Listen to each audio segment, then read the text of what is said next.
Bonsoir à tous et à toutes. En tant que président du Racing Club de France, je suis très heureux de vous accueillir et je remercie aussi les personnalités présentes qui soutiennent notamment le projet Racing 2027, qui est un projet très ambitieux de relance du club, avec notamment des projets immobiliers très ambitieux parce que, comme vous le voyez, cette rue Éblé magnifique, qui date des années 20, a besoin d'être vraiment plus que rafraîchi. Et donc on travaille sur un projet de rénovation estimé à 30 millions d'euros pour remettre complètement aux normes et surtout avoir un accueil meilleur des membres et de toutes les personnes qui viennent sur ce site incroyable. Et donc nous sommes en train d'avancer sérieusement. Comme vous le savez, il n'y a plus tellement d'argent public, donc celui-là on ne l'a pas compté, mais on est en train de monter un projet avec je dirais des financements assez adaptés pour vraiment le faire assez rapidement. Donc merci de votre présence. C'est une cérémonie avec une résonance particulière. C'est la section boxe à 100 ans. Et donc, c'est quand même un âge intéressant. Je voudrais remercier Emmanuel Coudurier, qui est le président de la section boxe, et qui, depuis qu'il est à la tête de la section, a donné une dynamique incroyable, qui est vraiment, moi je trouve que c'est super. Donc, merci Emmanuel. Enfin, tu diras quelques mots après, mais c'est vraiment formidable. Alors, ce soir, c'est bien évidemment le sport et la culture. C'est un alliage que nous aimons. Pour vous dire un instant, quand je suis arrivé, on avait des archives qui dataient depuis 1882 sur l'histoire du Racing Club de France. Et très rapidement, comme ces archives dormaient par terre, j'ai pris contact avec la direction des archives des Hauts-de-Seine, qui s'est emparée avec une joie non dissimulée de nos archives. Et aujourd'hui, les archives sont sécurisées et pour une grosse partie digitalisées et accessibles au public. Donc vraiment, c'est un élément pour moi très important. La culture et le sport sont bien évidemment très liés. Et en parlant de cela, bien évidemment, on a une pensée pour Tristan Bernard. Je pense que ça parle à tout le monde. Romancier, journaliste, sportif émérite, et qui, je crois, a été à l'origine de la création de cette grande association qui est donc l'association des écrivains sportifs dans les années 30, c'est ça ? 31. En 1931. Donc voilà, c'est un lien très évident entre votre association et notre association, puisque nous sommes une association. Le sport, la culture, l'éducation sont vraiment au cœur de notre préoccupation. Le sport est un élément d'éducation pour nous, et bien évidemment d'exercice, mais aussi d'éducation. On accueille énormément de jeunes. Et donc, pour nous, le lien est assez fort et très évident. Donc, merci de ce partenariat que nous avons monté. Je suis donc tout à fait heureux, au nom du Racing Club de France, d'accueillir cette cérémonie avec une petite innovation, puisque cette année, nous avons créé un prix spécial du Racing Club de France pour honorer le meilleur livre sur la boxe depuis 100 ans. Donc il y a eu de la lecture qui a été faite. Mais en tout cas, voilà, c'est ce prix qui va être remis. Donc voilà, je voulais encore vous remercier, vous souhaiter bienvenue. Et puis je laisse la parole donc, pour parler plus de ce que vous faites dans le cadre de l'association. Merci encore.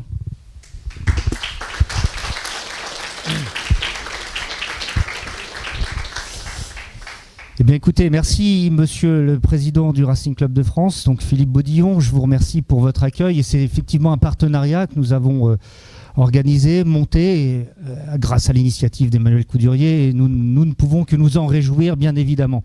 Alors je tiens au nom de l'association des écrivains sportifs à remercier le Président du Racing Club de France de nous accueillir pour l'édition 2025, mais également l'ensemble de ses collaborateurs. Donc on a cité Emmanuel Coudurier, mais aussi Anne-Claire Zuani qui a joué un rôle important dans cette histoire, donc qu'elle en soit aussi remerciée. Notre association, comme vous le savez peut-être, contribue à la promotion du sport à travers ses dimensions culturelles, comme ça vient d'être rappeler en filigrane et entretient depuis plus de 80 ans cette belle idée, cette belle tradition qui est de remettre chaque année des prix littéraires sur le sport. Et nous avons, depuis de nombreuses années, remis ces prix dans des lieux prestigieux, plus prestigieux les uns que les autres, puisque nous avons été à l'Assemblée nationale, avec Laurent Fabius par exemple, nous avons été au Sénat avec René Monory, nous avons été au Comité olympique de nombreuses fois avec Henri Serrandour, Denis Masseglia, nous avons été au ministère des Sports je ne sais combien de fois avec de nombreux ministres, à la Société des gens de lettres, au journal L'Équipe, au ministère de la Culture, mais également ce soir, on est très ravis d'être ici au Racing Club de France. Pourquoi on est ravis ? Tout simplement parce que le Racing Club de France, c'est un vieux club, créé en 1882, et qui a connu inévitablement la naissance du sport français moderne, et donc ça c'est quand même important de le souligner, et qui a un palmarès, parce qu'on parle souvent de son histoire, mais on oublie qu'il y a un palmarès qui accompagne cette histoire.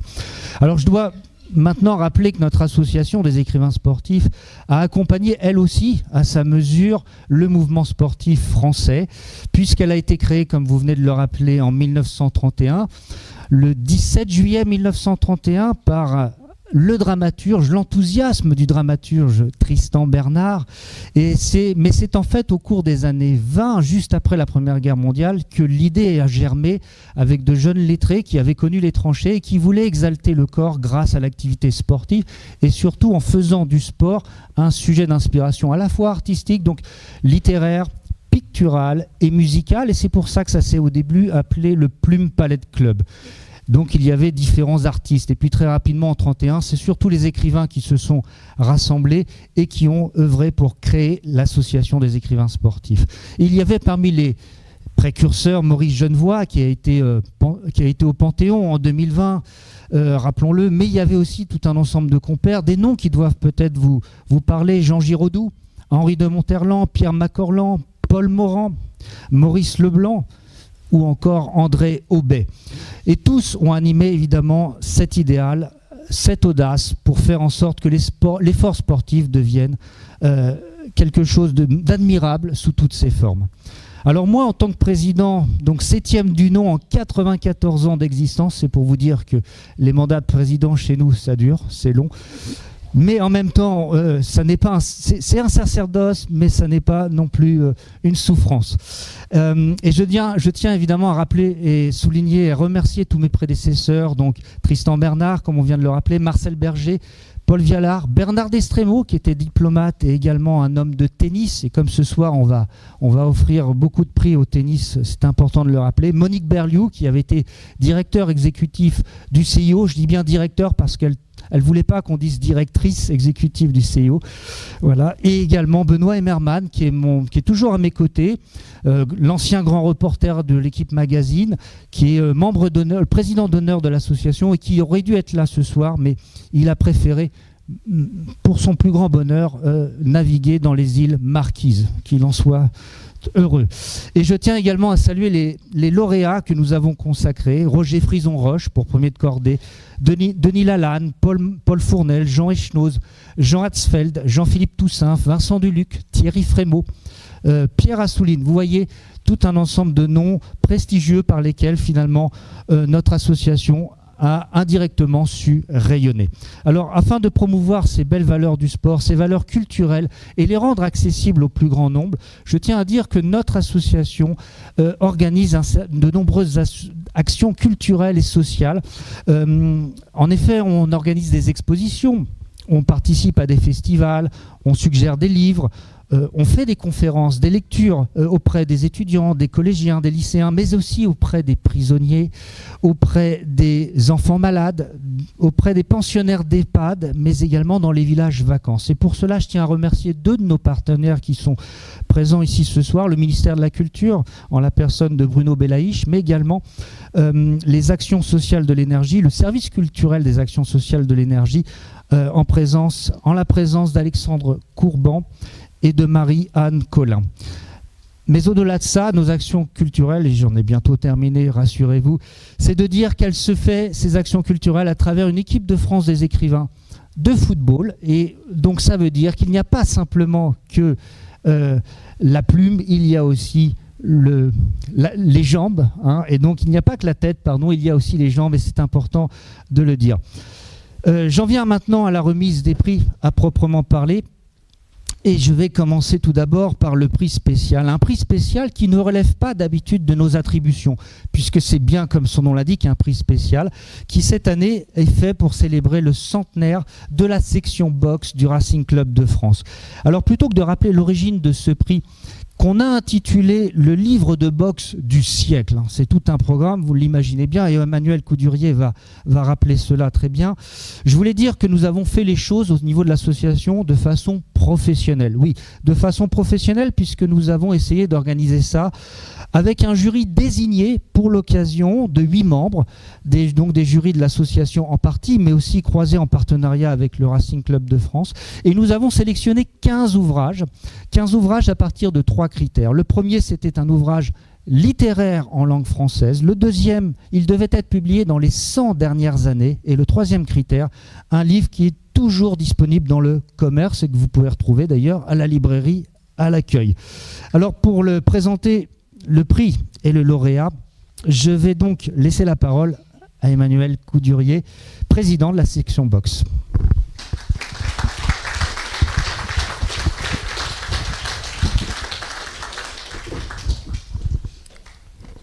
Mesdames, Messieurs, chers présidents de l'Association des écrivains sportifs, chers amis, tout d'abord, je vous prie de m'excuser parce que j'ai été opéré il y a une semaine et mon chirurgien m'a dit, comme vous faites de la boxe, vous avez de la chance, vous aurez l'opération la plus douloureuse et celle dont vous allez vous remettre le plus lentement possible.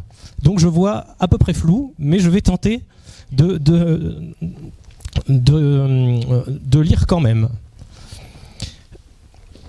Donc je souhaiterais remercier avant toute chose Philippe Baudillon. Toujours commencer par remercier le président, c'est la base. Donc Philippe Baudillon pour avoir tout de suite adhéré à ce projet de remise de prix littéraire. Merci également à Anne-Claire Zuani, Antoine Jolissin qui ont œuvré dans l'ombre pour que cette belle soirée puisse avoir lieu. Je voudrais remercier aussi Jean-Christophe Tic qui peut-être pour se racheter de tous les coups qu'il me donne lors des sparring, a décidé de financer cette soirée. Alors je le dis d'autant plus facilement qu'il n'est pas là ce soir, donc il ne pourra pas m'en vouloir. Et enfin, merci à vous, cher Thomas Boer, d'avoir accepté ce projet, mais en fait, ce projet, sans que nous le sachions, existait déjà. Car mesdames, messieurs, si la section boxe est née en 1925, comme vous le savez, l'AES est née en 1931 d'un célèbre dramaturge, Tristan Bernard. Et je vais vous raconter une petite anecdote à la suite. Mais je voudrais d'abord vous narrer 3 lignes, puisque à la création de cette section boxe, nous avons organisé un gala, un challenge, une compétition de boxe qui s'intitulait le Challenge de l'Auto. Et je ne résiste pas à vous lire 3 lignes du compte-rendu qui avait été fait à l'époque, en tout cas si j'y arrive. Donc ça commence comme ça. Remercions également et surtout notre vaillante dactylographe, mademoiselle Suzanne Martin, qui sut supporter, avec un courage très racing, la vue ininterrompue de visages ensanglantés, tuméfiés, je dirais presque d'esquisses de carnage. Et cela durant 4 fois 24 heures. Mais mademoiselle Suzanne Martin nous a habitués à ces sortes d'héroïsme. C'est magnifique, vous avez des boxeurs qui ont boxé 4 fois 24 heures, qui ont pris des coups à n'en plus finir, mais on salue l'héroïsme de notre dactylographe, je trouve ça magnifique. Bref, revenons à cette première compétition de 1925, qui fut à l'occasion, et j'en reviens à Tristan Bernard, placé sous la présidence de Tristan Bernard. Tristan Bernard était un passionné de sport en général, et de boxe en particulier, qui fait que, en fait, dès le début, cher Thomas, nos destins associatifs étaient liés. Tristan Bernard a présidé ce challenge d'autant plus facilement qu'il était un ami intime du coach de boxe de l'époque, un certain Fernand Cuny, alors une légende de la boxe de l'époque, puisqu'il a rédigé un ouvrage qui fit date. Et donc la boxe au Racing Club et l'association des écrivains sportifs, c'est une histoire qui dure depuis 100 ans. Alors je parlais de coach, je profite immédiatement de cet instant pour remercier notre coach actuel qui est venu, Soké Traoré, qui au-delà de l'aspect pédagogique poussé, nous fait aussi régulièrement venir des boxeurs professionnels pour des masterclass. Et certains sont venus, donc merci à Jérémy, Bengali et Massiga d'être présents parmi nous, parce que si la littérature sportive en général existe et en boxe en particulier, c'est parce que derrière il y a des sportifs et des vrais héros de ce sport. Et là je ne parle pas de notre dactylo au Racing.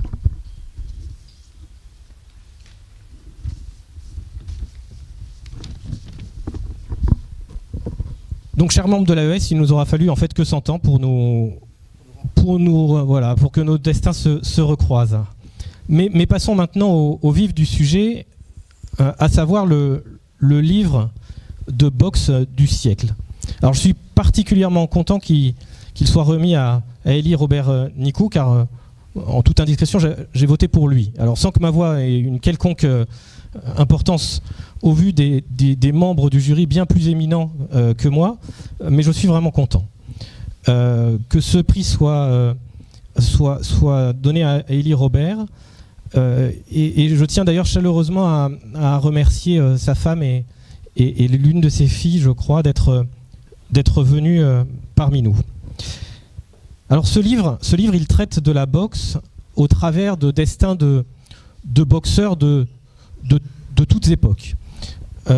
Et passe magistralement de Carpentier à Tyson, à Canelo, boxeur encore en activité aujourd'hui. Mais ce soir, c'est pas de cet aspect dont je voudrais vous parler. Pour ça, je vous laisse acheter le livre, il est à l'entrée. Je voudrais vous faire entreapercevoir, c'est le bon terme pour moi ce soir, entreapercevoir la singularité de ce sport. Pour commencer, il y a peu d'activités physiques, peu de sports qui disposent d'un qualificatif, d'un déterminant. Si je vous dis qu'Élie Robert faisait pratiquer le noble art, vous savez immédiatement que c'était la boxe. D'ailleurs, Élie Robert dit à ce propos, je cite, « Aucun sport ne confère une identité à celui qui le pratique comme la boxe. » Alors, c'est là, c'est maintenant, c'est à ce moment, ou à cause de l'auteur d'ailleurs, que je me fais des ennemis dans mon propre club. Vous allez comprendre. Et vous allez pouvoir pourquoi j'ai remercié le président dès le début. Donc je cite Élie Robert. On l'a dit 100 fois, alors répétons-le encore. On ne joue pas à la boxe. On est boxeur.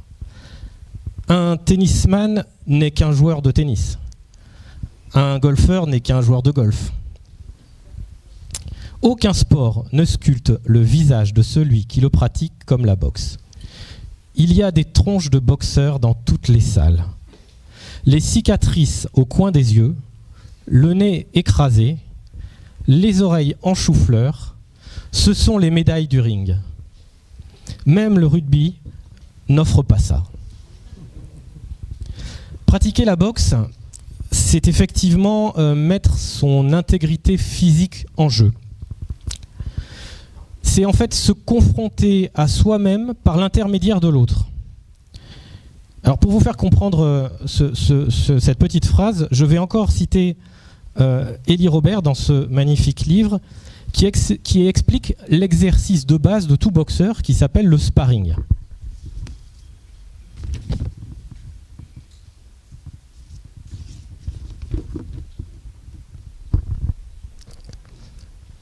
Le shadow, pardon, excusez-moi. Le shadow. Alors je vous cite quelques lignes de Élie Robert. Les boxeurs font du shadow.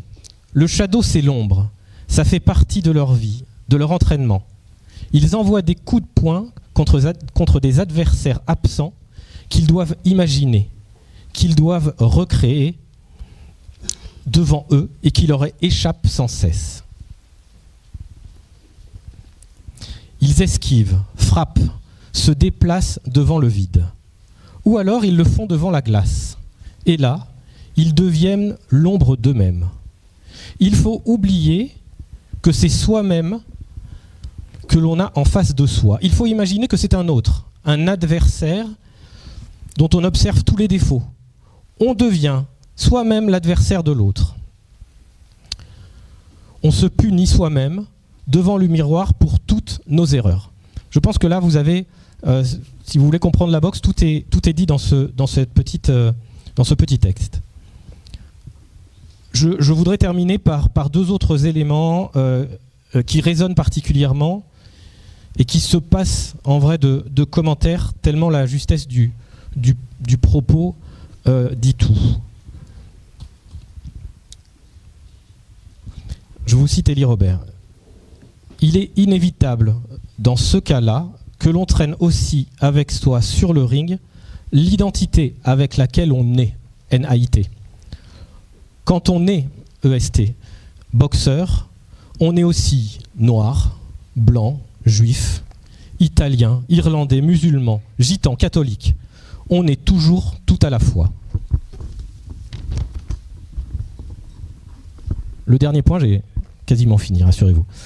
Le dernier point, et non moins essentiel, est parfois oublié dans la littérature sportive, concerne les femmes.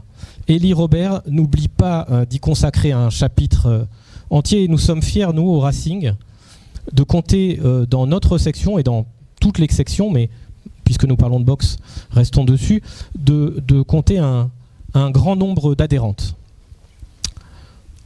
Donc au nom de la section boxe anglaise, je suis fier que nous puissions remettre ce prix littéraire à Élie Robert Nicou pour ce magnifique ouvrage, et je crois que nous le remettrons dans un second temps, si je ne dis pas de bêtises. Merci.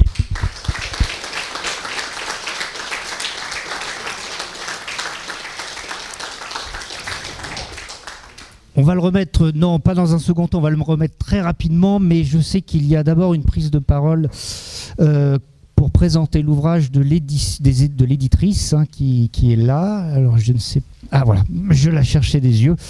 Parfait. Donc je vais lui céder la parole en disant quand même un petit mot. C'est qu'Élie, c'était quand même un vrai écrivain de boxe, puisqu'il avait installé au fond de son jardin un ring de boxe. Et les enfants du village ou les gens du village venaient de temps en temps faire du boxe parce que c'était la seule salle de boxe du village. Donc c'était l'occasion chez lui, dans sa propriété privée, de faire de la boxe. Et donc rien que pour ça, c'est quand même intéressant. Et juste pour terminer aussi, il disait, puisqu'il était il parlait très très bien l'anglais, il était bilingue, et il disait, mais le noblat, en fait, il y a beaucoup d'ironie dans l'expression de noblat qu'on n'arrive pas à retrouver dans la langue française.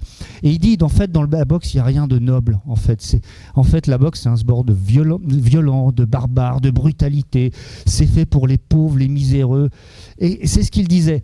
Et il disait que finalement, la noblesse, c'était une forme de noblesse factice, mais au moins, c'était pour montrer que la boxe, c'était un sport qui attirait l'œil et qui donnait beaucoup d'empathie avec ces sportifs qui se donnaient beaucoup de mal et qui prenaient beaucoup de coups. Voilà, mais je laisse la parole. Merci. Bonsoir à tous, bonsoir à toutes. Alors moi je suis éditrice aux éditions Stock. J'ai travaillé avec Élie Robert Nicou sur tous ses livres. Mais Élie était édité par Benoît Emmermann chez Stock, c'était son éditeur en chef. Et je suis particulièrement touchée de prêter ma voix à Benoît, qui a écrit un texte, non pas vraiment sur le livre, mais sur Élie. Voilà, c'est un texte qui est dédié à Élie, qui s'appelle Boxeur dans l'âme. Donc vous imaginez que je suis Benoît Emmermann, le jeu sera lui, voilà. Élie aimait les intrigues millimétrées d'Agatha Christie, le réalisme exacerbé de Charles Dickens, Bob le flambeur façon Jean-Pierre Melville, la Grèce de Laurence Durel, les cafés passés de mode, les bibliothèques désordonnées. Il appréciait également le rugby, le wrestling et les chemises tartan. Mais il ne souffrait pas Mohamed Ali. Pire, il le détestait. Pas le boxeur, l'homme. Sur les points initiaux énumérés plus haut, nous nous accommodions sans difficulté. Mais à propos du dernier, nous nous opposions abruptement. Sans doute étais-je moins subtil que lui, moins expert aussi. Ce caboret Élie par-dessus tout, à propos de celui que beaucoup considèrent comme le meilleur pugiliste de l'histoire, c'était les outrageantes recettes dont celui-ci abusait afin de perturber ses adversaires, avant même la montée sur le ring. Cette, entre guillemets, indigne déstabilisation psychologique dont il s'était fait une spécialité, voire une marque de fabrique. Pour Ali, un challenger blanc était au mieux un suppôt du Ku Klux Klan, et un noir, un domestique de l'oncle Tom. Tant de mépris présupposés révoltait Élie. Dès notre première rencontre, il avait tenu à émettre cette réserve, ayant lu de ma part, et sur ce point précis, quelques dithyrambes déplacés. À chaque retrouvaille ou presque, le sujet revenait sur la table, généralement en fin de repas. Élie n'était pas que pertinent, il était sincère. Sans doute sa maladie, dont il ne parlait pas, lui donnait-elle un surcroît de sincérité. Pourquoi feindre ou se dérober ? Dans tous les domaines d'ailleurs, il émettait ses points de vue et ses goûts, sans détour ni justification. Les personnages de ces polars auraient volontiers admis que leur créateur était naturellement cash. Mais il savait aussi faire preuve d'une retenue que ni son crâne poli, ni ses paumes disproportionnées ne le laissaient supposer. Élie parvenait d'autant mieux à persuader ses interlocuteurs que son ton était toujours modéré, sa voix douce et ses manières urbaines. Question de pédigré peut-être, d'éducation sûrement. De son parcours personnel, Élie parlait peu.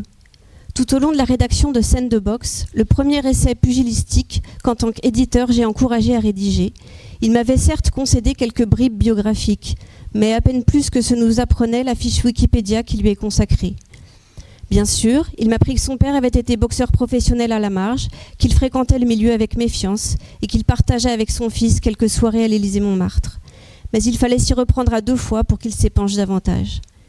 Ces maigres confessions m'incitèrent néanmoins à lui demander de surenchérir dans son livre suivant, de loin le plus intime qui nous est offert, un hommage à ses parents qu'il intitula fort à propos, Irremplaçable. Au détour de cet exercice d'amour filial, le taiseux par nature nous présenta un père et une mère peu ordinaires. Le premier, Robert, enfant non désiré d'origine polonaise, abandonné à l'âge de 4 ans devant le portail d'un orphelinat de la Chaux-de-Fonds, un autodidacte forcené, qui, comme Blaise Cendrars, choisit de fuir le Jura de sa jeunesse pour devenir artiste et gagner une bohème parisienne supposée plus accueillante. Façon de parler. Avortement, décorporation, 33 crucifixions, les intitulés de ses peintures disent un style, mais aussi un parcours, tortueux et mortifère.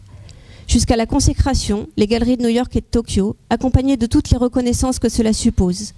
Il en était 2 qui mettaient Élie en joie. Celle qui invita son père à partager l'amitié de l'encombrant Fernand Le Gros, génial faussaire des années 1980, qu'Hergé voulait associer à Tintin le temps d'un ultime album, l'Alpharte. Et celle, plus gratifiante encore, qui incita un certain Jack Palance, oui, celui du mépris et de Bagdad Café, à lui acheter des toiles à n'en plus finir. Côté maternel, d'autres fantômes s'agitaient. Clarisse était elle aussi âgée de 4 ans lorsqu'elle faillit être raflée dans l'étraboules lyonnaise un matin de 1942 de sinistre mémoire, pourtant de ses co-religionnaires. Merci. La miraculée était la fille de Moïse, un tailleur arrivé de Bosnie quelque temps auparavant. Elle n'était pas peintre, mais écrivait sur Modigliani ou Soutine. Elle composait aussi des vers à foison, jusqu'à être tenue pour l'une des plus talentueuses poétesses judéo-espagnoles de son temps. Élie appréciait surtout ce détail, que sa mère, toute menue qu'elle paraissait, soit une géante dans son domaine.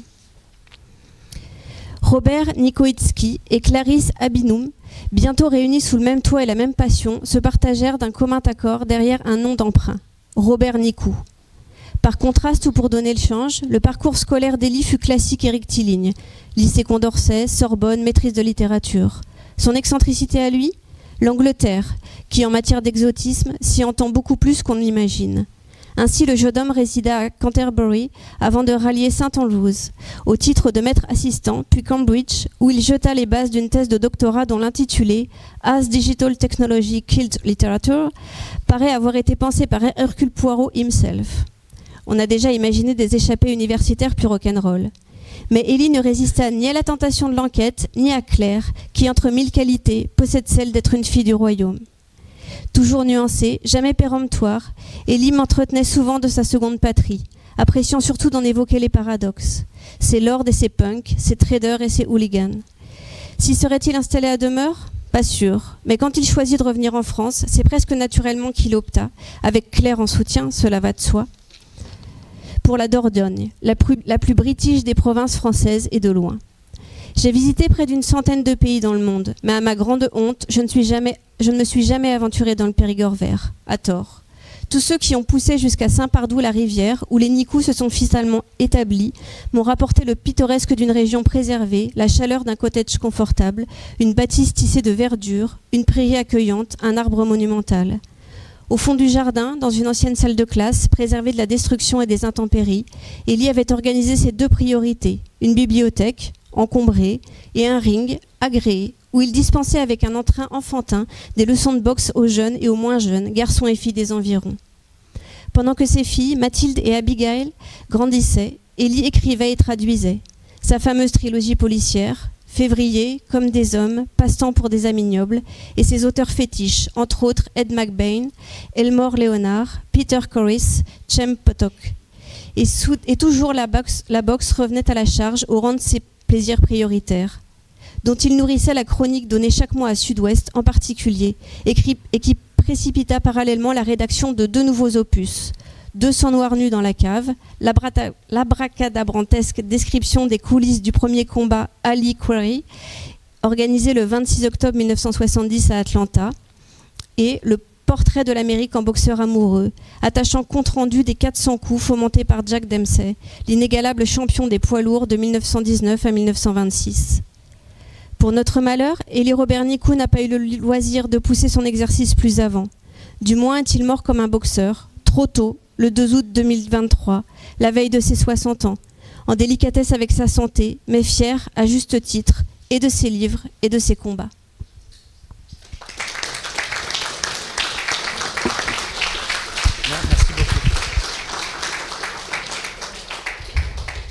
Merci beaucoup pour ces mots. Je vais laisser Emmanuel Coudurier remettre le prix à Claire et Mathilde Robert Nicou qui ont fait le déplacement depuis le Périgord et depuis Bordeaux.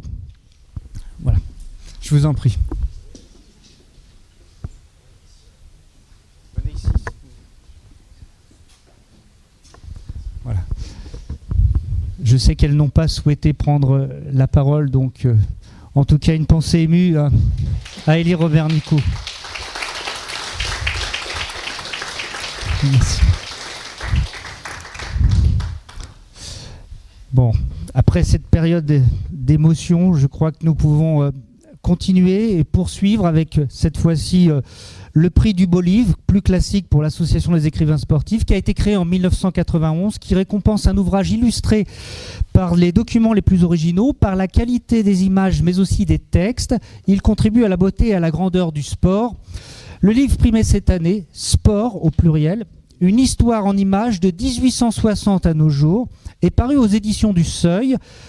Un livre sur la beauté culturelle du sport, dans un dialogue original entre couleurs et gestes et gestualité, entre Michel Pastoureau et Georges Vigarello. Pour le présenter, je vais céder la parole à l'inaltérable Jean Dury, qui est un membre éminent de l'Association des écrivains sportifs.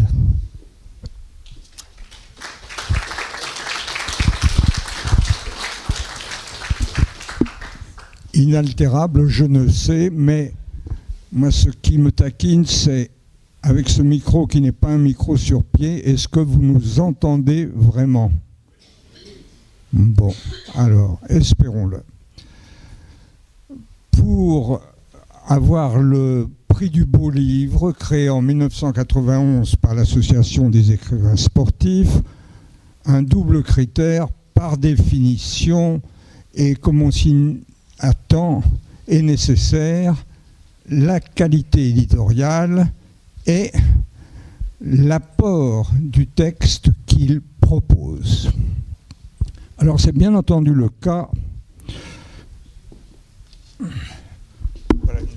voilà une cérémonie bien préparée, c'est bien entendu le cas de ce livre. Sur le premier aspect, c'est un ouvrage par la qualité de la maquette et de la présentation de l'ensemble depuis la couverture jusqu'aux illustrations, c'est vraiment une très grande réussite.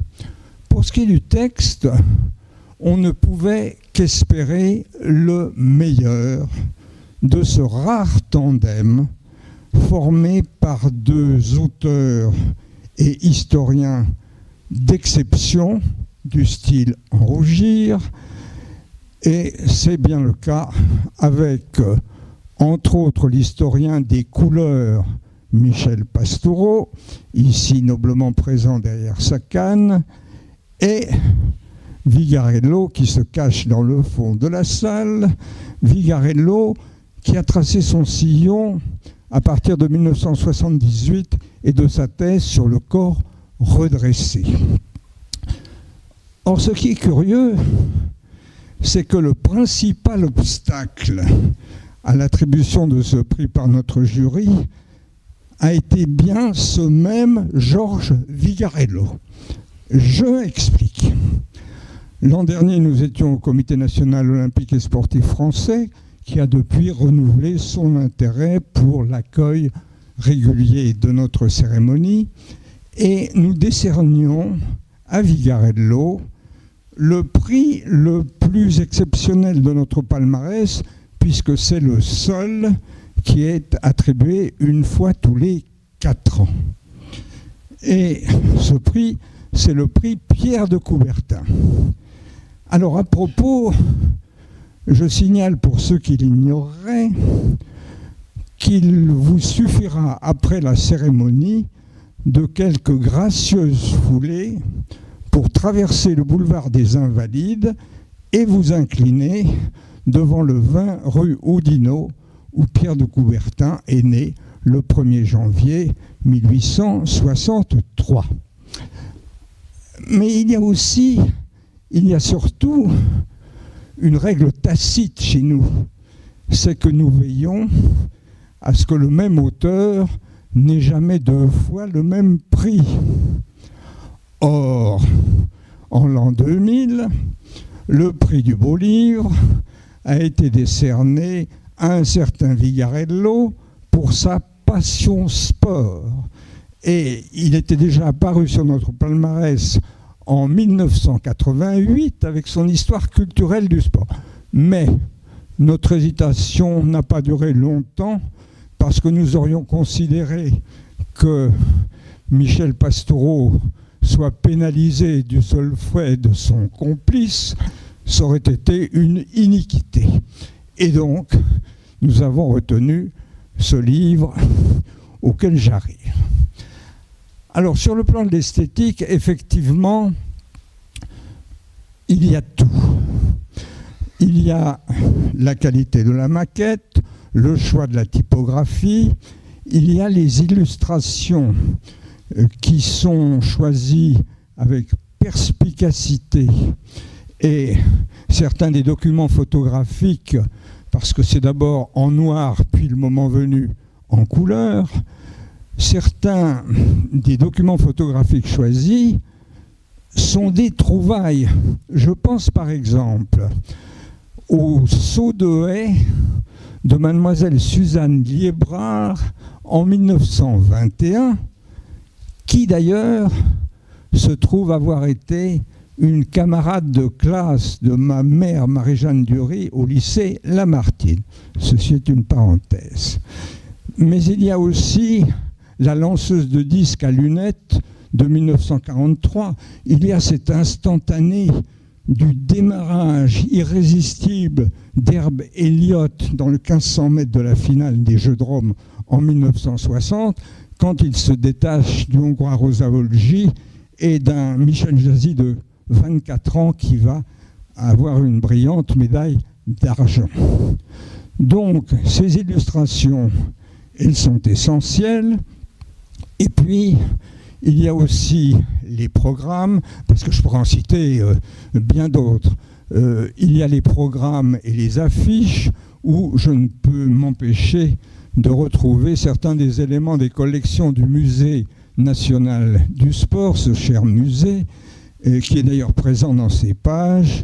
Et évidemment, tout ça, c'est un contrepoint des jalons du propos. Et puis, il y a le fait que cet ouvrage de qualité est réparti en 4 périodes. de 1860 à 1914, puis 1960, puis 2000, et de l'an 2000 à nos jours. Alors, il y avait d'autres beaux livres en lice, mais leurs illustrations, rien trop froides, n'étaient pas soutenues par un texte d'une profondeur et d'un apport réel. Or donc, voici le livre en question. Deux auteurs, Vigarello, Pastoureau.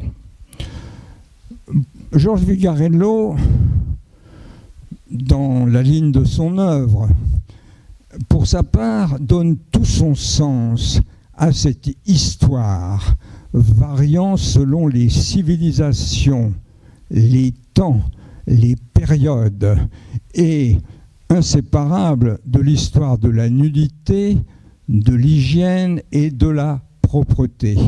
Au début, l'écart entre le vêtement de sport et le vêtement quotidien, il était évident. Et puis, les choses ont évolué et le rayonnement sportif s'est enrichi et on en est arrivé aujourd'hui à ce qui est le sportswear de notre époque. Oui, il y a ça, il y a cette façon de signifier la manière dont tout ne cesse d'évoluer. Les analyses de Vigarello sur le saut en hauteur, les lancements, le saut à la perche, sur l'évolution des stades et de leur aménagement, ainsi que des matériaux et des autres engins, sur l'évolution qui mène à la spécialisation et à la diversification d'aujourd'hui, elles sont tout à fait essentielles. Vigarello nous avait déjà dit, plus que d'autres pratiques, le sport révèle nos sociétés. Mais cette fois, il affirme, avec toujours la même vigueur, que le sport montre de quoi il est fait pour constamment inventer. Alors, il y a une autre révélation.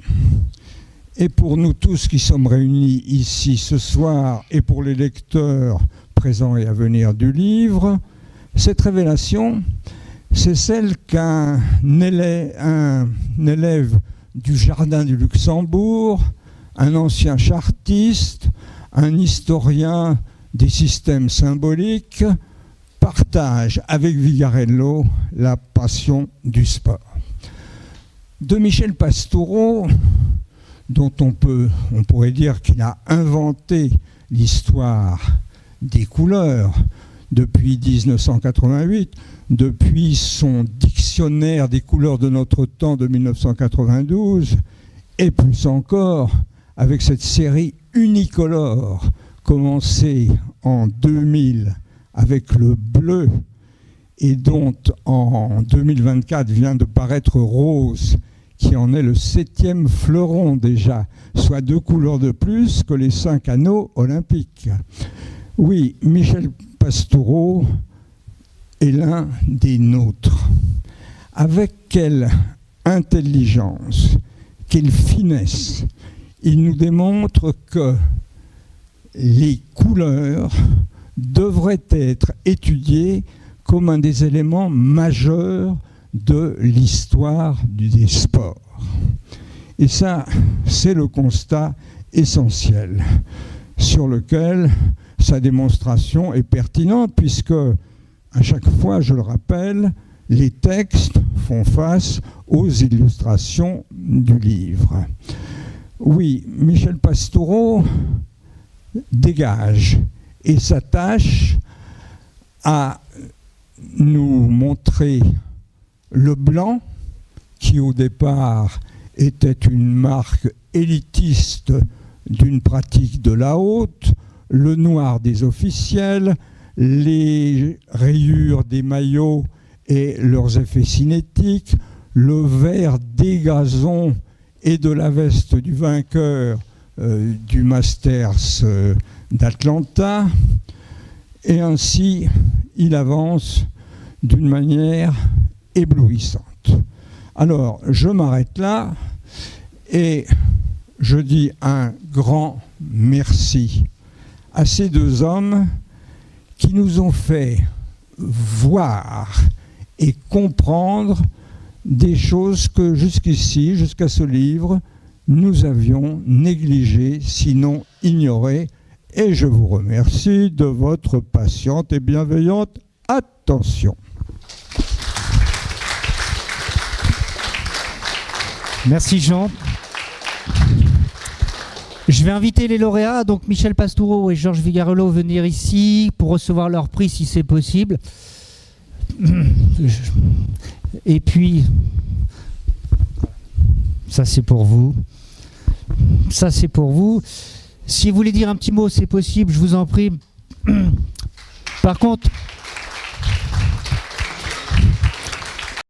comme nous avons pris un peu de retard sur la cérémonie, je vais vous demander, dans la mesure du possible, d'être synthétique. Merci beaucoup. Merci, mais quelques mots donc de remerciement au jury qui nous a choisis. Merci à notre maison d'édition, les éditions du Seuil, et au département des Beaux Livres.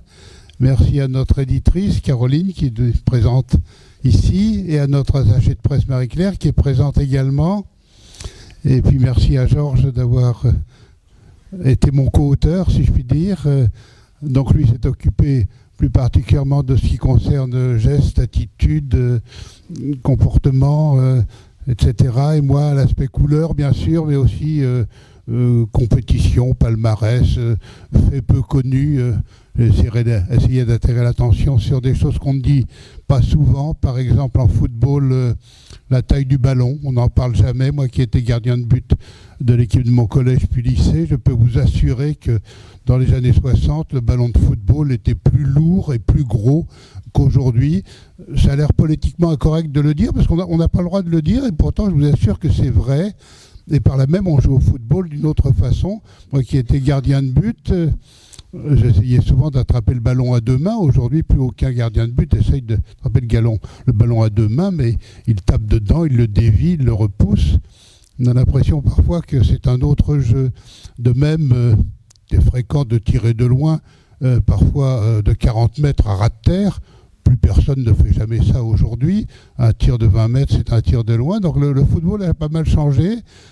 Parfois, ça s'apparente à du volley-ball au pied, avec des ballons flottants, des trajets curviligne, quelque chose comme ça.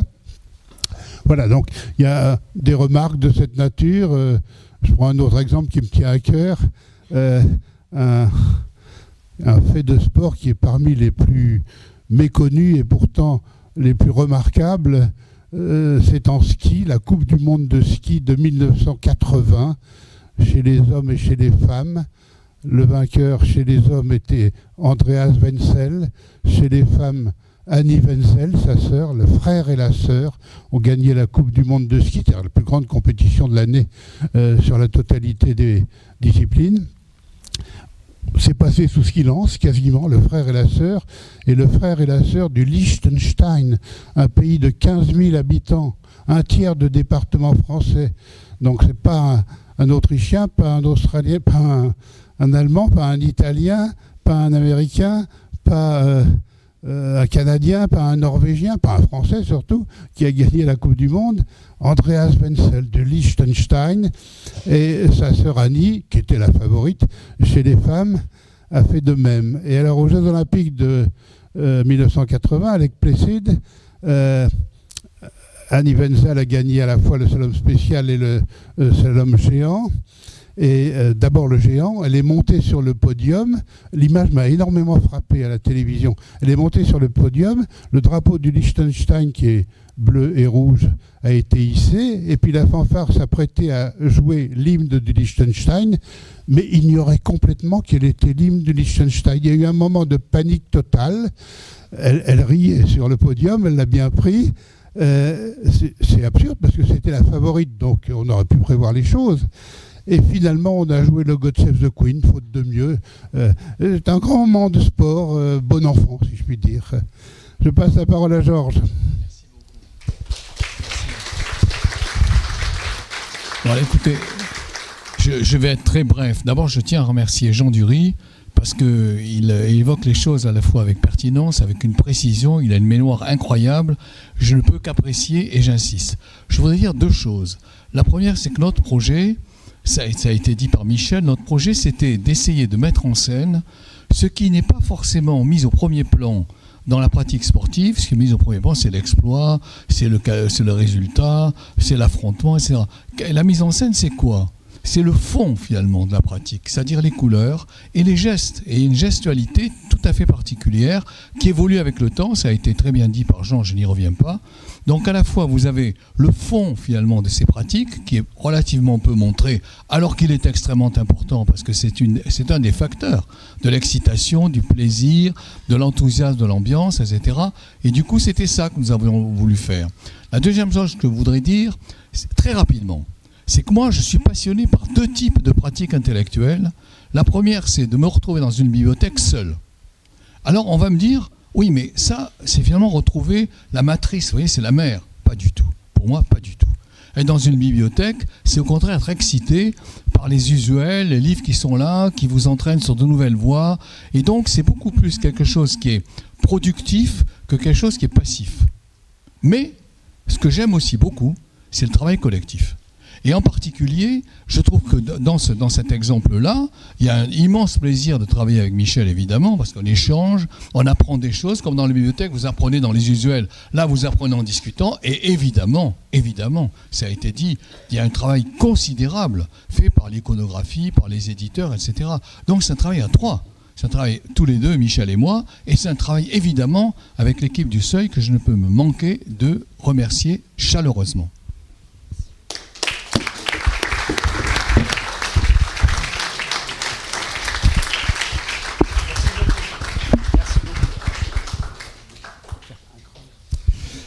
Merci beaucoup. On va passer au prix suivant. Donc, le prix du document et du patrimoine sportif qui est soutenu depuis 2022 par le Musée national du sport. Et je remercie Marie-Grâce d'être présente ce soir parmi nous, donc la directrice du Musée national du sport. Ce prix du document et du patrimoine sportif a été créé en 2005. Il couronne un ouvrage d'analyse ou de réflexion, une recherche historique ou sociologique propre à faire progresser la connaissance et la compréhension du phénomène sportif. Le livre primé cette année, un livre rédigé par en tout cas avec une très belle plume, je tiens à le souligner, celle de Muriel Magellan, est paru aux éditions Rivage. Il s'intitule tout simplement Éloge du tennis. Mais avant que Joy Raffin ne le présente rapidement pour en dire un petit mot, je vais laisser la parole à Marie-Grâce qui voulait nous dire un petit mot pour présenter le Musée national du sport. Marie-Grâce.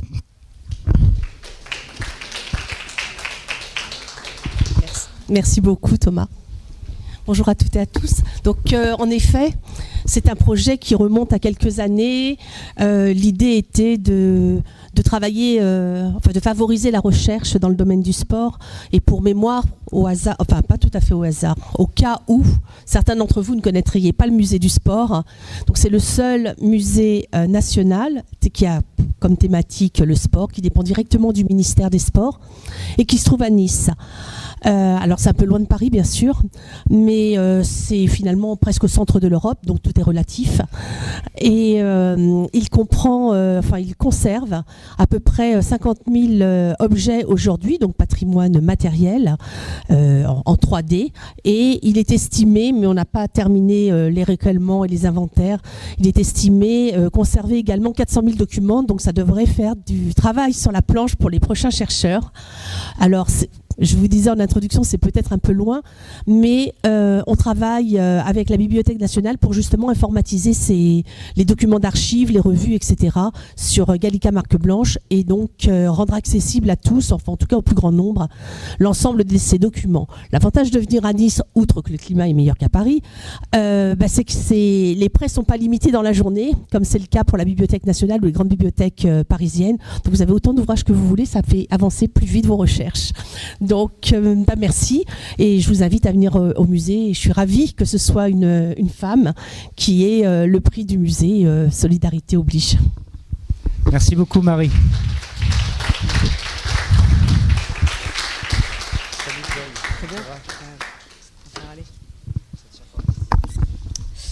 Alors bonjour ouais, très belle liaison.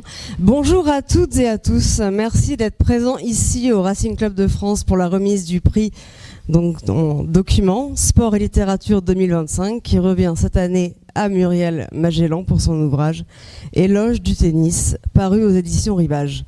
Alors avant de justifier notre choix, une question se pose peut-être pour vous. Pourquoi est-ce moi qui vous explique ce que nous avons aimé dans ce livre ?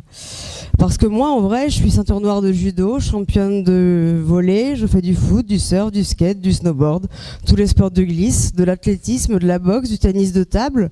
J'ai même essayé le curling et je pense qu'on n'est pas si nombreux. Et quand je tape dans un volant en match de badminton, on me reproche d'engager trop mon corps et tout mon bras comme une tenniswoman. Et pourtant, le tennis est vraiment le seul sport que je n'ai jamais pratiqué et que le temps avançant, plus aucun de mes amis n'a très envie de jouer avec moi parce que c'est un petit peu relou de ne jamais voir la balle revenir. Je les comprends. Mais si j'ai jamais appris à jouer, c'est parce que c'était beaucoup trop cher, moi, lorsque j'étais enfant. Donc je me suis tournée vers d'autres sports et l'offre était mince. Mais pourtant, qu'est-ce que j'aimais et qu'est-ce que j'aime encore, le tennis.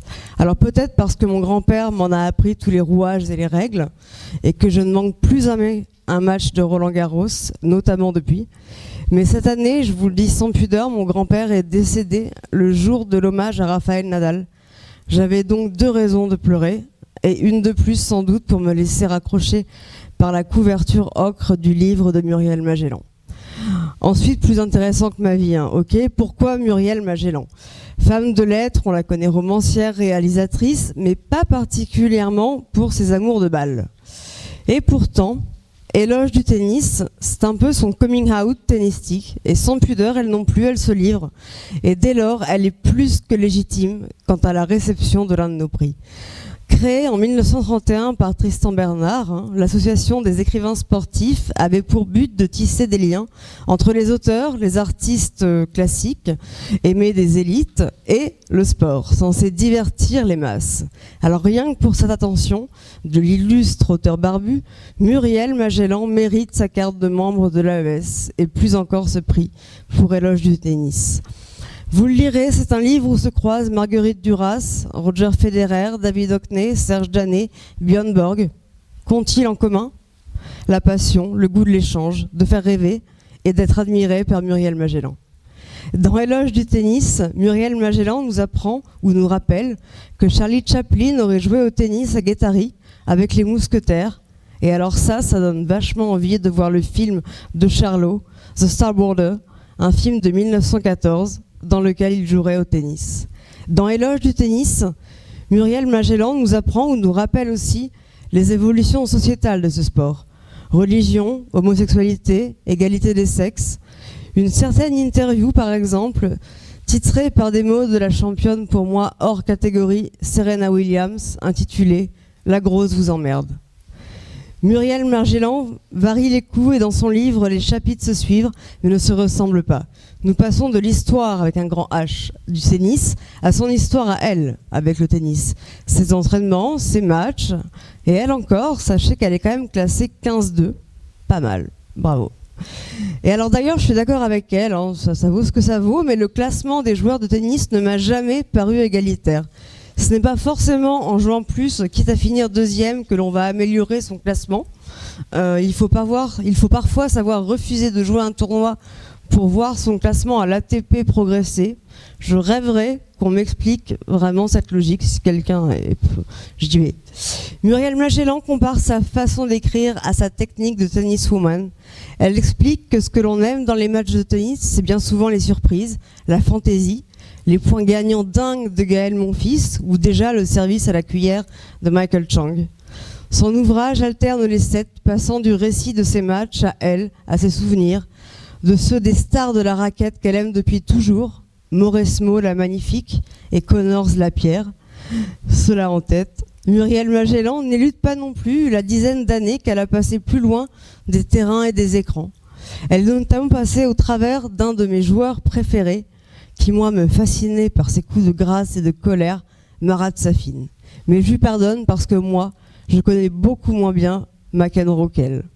Voilà, s'il vous fallait quelques raisons de comprendre l'essence même de notre association et de vous donner envie de faire, de voir du sport, autant que de lire, voir un film ou toute œuvre d'art qui en parlerait, vous comprendrez que cette saison, sur toutes les surfaces, et face à des concurrents de taille, vraiment, Muriel Magellan a été sacrée.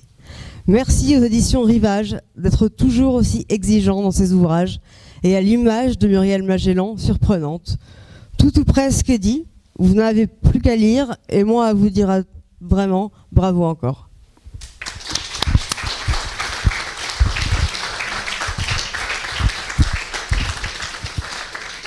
Voilà, je vous remets le prix.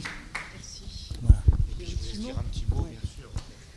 Je vais essayer de faire court. Normalement, c'est 5 minutes parce que j'ai un peu répété. Oui, quand Jean-Max Meyer m'a dit que ce serait bien peut-être de faire un petit discours au moment de la remise du prix, je me suis dit oui, c'est vrai, ce serait bien parce que ça marque le coup. Et puis immédiatement, j'ai eu le trac. Donc je me suis dit, il faut que j'aille voir ce que les grands que j'admire font dans de pareilles circonstances. Et le premier que je suis allée voir, c'est Roger Federer, Wimbledon 2017. I am so happy, it's unbelievable. Je me suis dit, c'est bien. C'est bien, c'est vrai, je suis très heureuse et c'est incroyable. Incroyable d'avoir un prix pour ce livre que je pensais ne jamais écrire. Et puis de cette association vénérable qui a récompensé de grands auteurs, on en a déjà parlé. Je suis allée voir ensuite un discours de Djokovic à l'US Open 2023. Et lui, il dit I don't say it enough. Et vous allez voir, c'est assez vrai qu'il ne le dit pas assez. I won't be anything without my team. Je ne serai rien sans mon équipe. Donc je voulais dire que ce livre ne serait rien sans les éditions Rivage et Marie Trang qui n'est pas là, Marie Boraska, Émilie Colombani, mon éditrice, qui m'a fait confiance et puis qui a le goût du risque, qui est une qualité que j'aime beaucoup. Et je suis enchantée, Émilie, de continuer avec toi. Et puis je voulais aussi remercier Samuel, mon fils, qui est dans le livre. Vous le verrez parce qu'il a été mon premier lecteur. C'est un grand passionné de tennis et de sport en général d'ailleurs. Et tous mes proches qui sont là et qui comptent. Le troisième que je suis allée voir, c'est Nadal. Et c'était à ce fameux discours à Roland Garros. I have suffered a lot, but I can say je peux dire aujourd'hui combien je suis chanceux. J'ai souffert beaucoup. Je me suis dit c'est pas mal aussi ça de parler de souffrance quand même. D'abord parce qu'on parle de sport et puis parce qu'on parle d'écriture et que l'effort et la souffrance c'est toujours bien de le rappeler quand même quand on écrit. Mais c'est pas ça qui est l'important par rapport à cet éloge. C'est la première chose que je vous disais, c'est que je pensais que je n'écrirais jamais sur le sport parce que c'était mon espace intime. C'était un endroit privé et c'était séparé de la littérature et même plus, c'était opposé presque à la littérature puisque j'allais sur un terrain de tennis où je regarde le tennis aussi beaucoup pour oublier la littérature, pour oublier l'écriture et les préoccupations, j'aime bien le mot souci, les soucis que ça crée. Et pourtant, je suis un peu comme ces auteurs qui écrivent de la fiction et qui jurent leur grand Dieu que jamais ils n'écriront sur eux-mêmes et qui se surprennent à prendre une note sur un amour de jeunesse ou sur un papa, une maman, l'enfance, et qui s'aperçoivent au bout d'un moment qu'ils ont écrit quelque chose sur une terre qu'ils pensaient ne jamais explorer. Et bien, le tennis est venu comme ça, en moi, par fragments, un peu comme un poème avec effectivement des images comme l'humilité d'Amélie Mauresmo, la légèreté de Papillon, efficace de Federer, la fantaisie puissante de Serena Williams. Et peu à peu, ces images-là qui sont venues me trotter dans la tête m'ont donné l'intuition forte que je pouvais écrire peut-être un beau texte sur le tennis. Et donc, c'est un document, c'est vrai, dans le sens où je crois qu'on y apprend des choses, un essai, on peut dire, mais je voulais qu'il soit littéraire dans le sens indocile, dans le sens créatif, exigeant. Et je prends le prix que vous me donnez ce soir comme le signe que j'y suis parvenue. Merci beaucoup. Merci beaucoup. Muriel, merci beaucoup.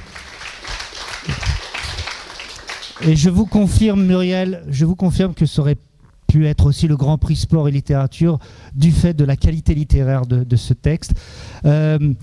Certaines et certains d'entre vous connaissent mes attaches pour Limoges, et c'est vrai qu'en termes d'intimité, on apprend que le papa de Muriel a joué au tennis à Limoges puisqu'il était au CHU de Limoges. Donc, et ben voilà. Donc tout nous ramène à Limoges. Pour terminer, on va terminer donc cette cérémonie avec le Grand Prix Sport et Littérature qui a été créé en 1942. Il récompense un ouvrage écrit en langue française par ses qualités littéraires avant tout, mais aussi par son authenticité et son originalité. Il contribue à la reconnaissance et à la popularité du sport. Le lauréat 2025 est Laurent Sagalovic pour son livre « Joue-la comme Godard », paru aux éditions Les Livres de la Promenade, un récit sur l'édition 2024 de Roland-Garros, où s'entremêlent des détails sportifs, mais également des détails autobiographiques avec une fluidité humoristique qui m'a personnellement énormément plu.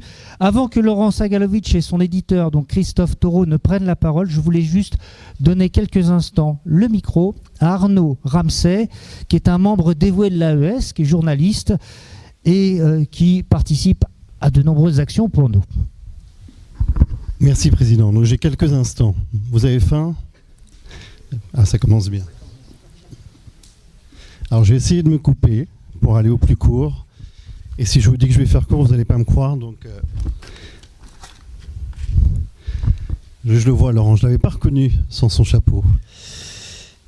En me sollicitant pour accueillir le récipiendaire du Grand Prix Sport et Littérature 2025, pardon, décerné donc à l'unanimité à Laurent Sagalovic, Thomas Bauer, le cher président de l'association des écrivains sportifs, ignorait deux choses. D'une part, que j'avais échangé quelques mois plus tôt avec Laurent dans une librairie parisienne qui est présente ici un petit peu plus loin, dans l'autre salle, la librairie Les Cahiers, dans le 15e arrondissement parisien. C'était l'occasion du lancement de la maison d'édition récompensée également à travers Laurent, les livres de la promenade, dont Laurent est donc à jamais le premier auteur et le premier vainqueur. D'autre part, Thomas Bauer ignorait que je connaissais bien le dit éditeur, en l'occurrence Christophe Taureau, qui a été journaliste, si tant est qu'on ne soit pas à vie. Christophe, je l'ai croisé une première fois avant le mondial 1998. Il sévissait au comité français d'organisation de la Coupe du Monde, coprésidé par Michel Platini. Il s'occupait des éditions au sein du service communication. Christophe est pourtant spécialiste de tennis. Il a exercé à Tennis Magazine, il a dirigé Tennis Info, il a co-réalisé un documentaire pour France Télévisions sur les coulisses de l'équipe de France de Coupe Davis. Il a couvert de nombreux Roland-Garros et il a accompagné dans l'aventure éditoriale Cédric Pioline, double finaliste d'un tournoi du Grand Chelem, dans le récit de toutes ses vies pour les éditions de La Martinière. Bref, le tennis et son histoire n'ont que peu de secrets pour Christophe. Ce sport qui rend fou, donc le tennis, c'est justement ce qui va déclencher la collaboration entre Christophe Taureau et Laurent Sagalovic. Mais un tout petit peu de patience, s'il vous plaît, avant d'en connaître davantage. On se replonge quelques années en arrière. On est en 2021. Christophe est alors installé à Vancouver, au Canada, avec sa femme Sophie, ici présente, elle aussi journaliste, principalement à RTL. Christophe est alors le correspondant du magazine L'Express. Laurent vient d'être récompensé par le jury par un prix, le Jewish Literary Awards, pour son livre « Le temps des orphelins ». Alors Christophe, pour l'Express, part à sa rencontre.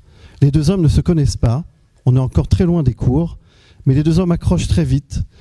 Une amitié naît, on peut le dire. Laurent, lui, vit à Vancouver depuis une bonne dizaine d'années. Laurent, que je vois ici, est romancier. On vient de l'évoquer, il a signé Le temps des orphelins, paru chez Buchet-Castel. C'est l'histoire d'un jeune rabbin américain qui, en avril 1945, découvre l'horreur des camps avec les troupes alliées et recueille les témoignages des déportés. Il a publié également, parmi d'autres œuvres, Le dernier été de Gustave Mahler, au Cherche-Midi, une très fine immersion dans l'intimité tourmentée du couple que forme le compositeur Gustave Mahler avec sa femme Alma. Son entrée en littérature à Laurent date de 1996, avec 3 livres publiés chez Actes Sud, Dad City, La canne du Virginia et Loin de quoi, avec un point d'interrogation. Et aussi La métaphysique du hors-jeu. De ce dernier ouvrage, Le Monde assure, ouvrez les guillemets, il s'agit d'un bijou d'humour dépressif, hilarant, traité d'inadéquation au monde. En le lisant, on l'imagine rédigé dans un nuage de facilité et de fumée de cigarettes. Laurent écrit beaucoup, pas seulement des romans. Il écrit pour Libération, pour Les Inrecuptibles. Il tient encore aujourd'hui chronique de ses humeurs pour Slate. La façon dont il se présente sous sa bannière dans le magazine en ligne nous renseigne sur le bonhomme. Je le cite. Laurent Sagalovic est né en 1967 et depuis sa tendre enfance, il n'aime personne. Quand il ne déblatère pas sur son blog, il écrit aussi des romans que personne ne lit. Fin de citation. Christophe et Laurent rentrent presque en même temps à Paris de leur exil canadien.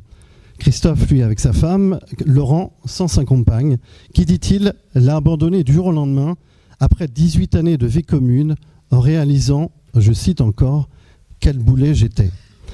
Très vite, Christophe part s'installer à Nice. Il entend exaucer son rêve, créer avec Sophie sa propre maison d'édition, un témoignage risqué de l'amour du livre qu'ils ont en commun, déjà entretenu par l'organisation de rencontres littéraires.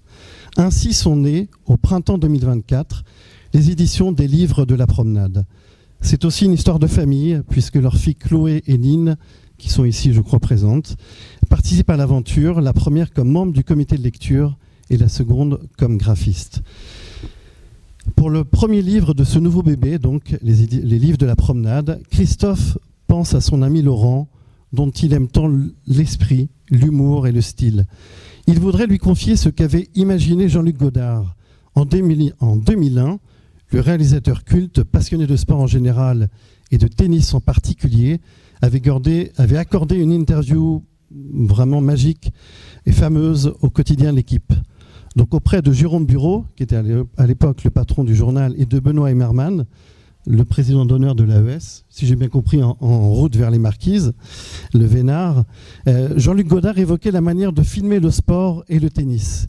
Il suggérait, dans ce très long entretien, la façon dont il s'y prendrait s'il devait filmer Roland-Garros. Je cite. « Je prendrais un type quelconque qui arriverait du Pakistan ou d'Amérique du Sud et qui ferait les qualifications. Il est à Paris, il n'a pas trop les moyens, il cherche un hôtel, il pisse au mercure, il prend le métro, il joue, et puis il est battu. Au tour suivant, je m'intéresserai à son vainqueur, puis au vainqueur de ce match, ce qui nous conduirait forcément jusqu'en finale. » Ce projet que Godard n'a pas pu mettre en image, ces images qui ne mentent pas, comme il disait, du sport. Christophe Taureau demande donc à Laurent Sagalovic de l'exaucer en se glissant dans la peau de Jean-Luc Godard, mais avec la plume, sa caméra à lui, afin de raconter l'édition 2024 de Roland-Garros, comme Thomas vient de l'évoquer. Ce que Christophe ignorait, c'est que plus jeune, Laurent a pratiqué le tennis. Il a même disputé le championnat des Hauts-de-Seine à Roland-Garros. Laurent s'exécute avec sa patte, son art de la digression, son regard sensible et amusé et son sens de l'autodérision.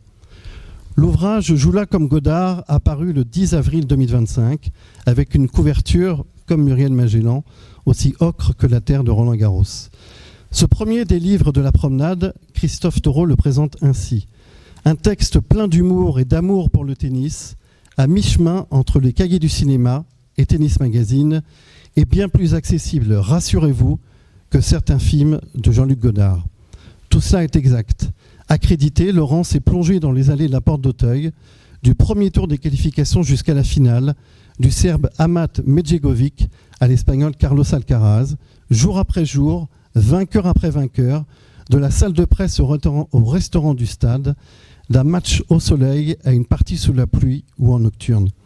Tout est vrai. D'ailleurs, Thomas Bauer a vérifié, m'a-t-il dit, la véracité des matchs évoqués. Donc tout est juste, n'est-ce pas, Président ? La réception critique de l'ouvrage a été excellente, mais la plus belle des récompenses, forcément, émane du jury de l'Association des écrivains sportifs, qui vous distingue, cher Laurent, en vous attribuant à l'unanimité le Grand Prix Sport et Littérature 2025.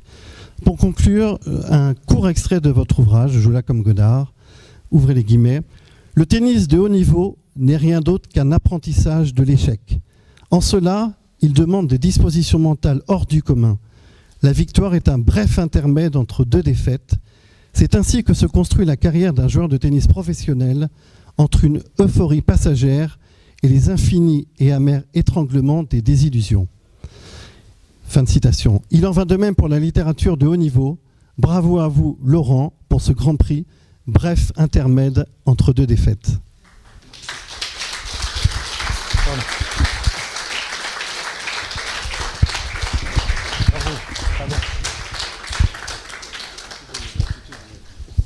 Voilà, Laurent, je vous remets votre prix officiel. Merci. Voilà, et puis je vous donne la parole. Bon, merci. Oui, merci d'avoir eu la bonne idée de me décerner ce prix qui me touche beaucoup.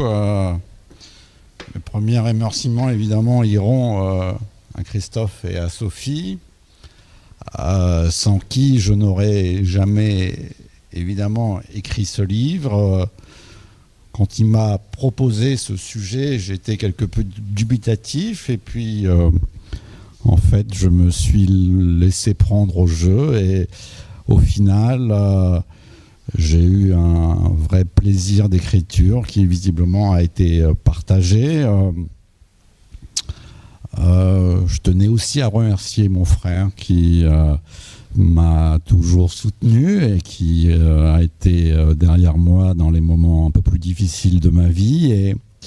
Mais ce prix me résume bien parce que je n'ai jamais fait de différence entre le sport et la littérature. Pour moi, ça a toujours été deux domaines de référence. Et je dis toujours que j'ai contracté des dettes imprescriptibles, que ce soit pour Dominique Rocheteau ou John Borg ou pour William Faulkner ou Marcel Proust, c'est-à-dire que ce sont des gens qui m'ont donné des moments de beauté et cela n'a pas de prix. Et en écrivant ce livre, il y a quelque chose qui m'est venu à l'esprit en voyant ces joueurs à Roland-Garros, à l'exigence du haut niveau, de faire ce parallèle et d'accoler un mot qu'on ne dit pas souvent par rapport à un écrivain, c'est la notion de courage. Et je crois que le tennisman, le sportif de haut niveau et l'écrivain finalement partagent cette même combativité, cette même abnégation et aussi cette même prédilection pour l'échec. Parce que finalement, et c'est Christophe qui en parle souvent, un joueur de tennis, ça perd beaucoup. Ça perd des points, ça perd des sets, ça perd des matchs. Et un écrivain aussi, quelque part, à chaque fois qu'il écrit une phrase, il perd aussi, parce qu'il n'arrive évidemment jamais à la perfection. Et il faut beaucoup de courage aux sportifs, comme à l'écrivain, de retourner jour après jour, que ce soit sur un cours, sur une piste d'athlétisme, ou devant sa feuille blanche, pour s'affronter soi-même, parce qu'on est toujours notre propre ennemi et notre pire ennemi, et de braver les épreuves et d'essayer de donner le mieux, quelque chose qui est le plus intime qu'on possède en nous, pour l'offrir aux autres. Et il y a quelque chose qui m'a fait prendre conscience dans ce livre que finalement, les sportifs et les écrivains partageaient cette même exigence qu'il faut tous les jours remettre en jeu. Donc, c'est sur ce, je vous remercie encore de la...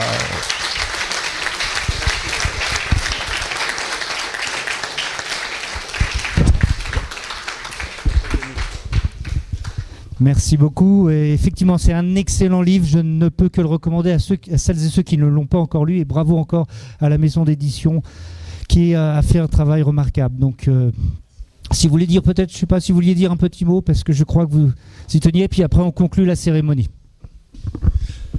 Bonsoir, merci beaucoup, merci au jury d'avoir remis ce prix à Laurent. C'est une aventure absolument incroyable pour nous. On a publié donc notre premier livre, Arnaud le disait, en avril dernier. La maison est naissante et pour le premier livre qu'on a publié, on reçoit ce prix. Donc je voulais te remercier, Laurent, parce que ça a été une aventure incroyable. Arnaud vous l'a raconté, notre rencontre qui a démarré parce que Laurent avait eu un prix et qui se termine au final avec ce prix. Moi, j'ai toujours aimé les livres de Laurent. Laurent est quelqu'un qui a une mélancolie joyeuse, où il réussit à être joyeux dans la mélancolie, qu'il traite de sujets graves ou qu'il traite de sujets plus légers, comme de parler de lui, ce qu'il fait avec beaucoup d'autodérision, beaucoup d'humour. Et il a réussi, dans ce livre, à la fois à parler merveilleusement du tennis et aussi parler de lui en même temps. Et ça fait, si vous ne l'avez pas lu et si vous allez le découvrir, un livre absolument merveilleux. Et on ne pouvait pas rêver, alors qu'on monte une nouvelle maison d'édition, ouvrir, je dirais, notre palmarès, puisqu'on est dans une grande maison de sport, avec Joula comme Godard. Donc merci à toi, Laurent. Merci beaucoup.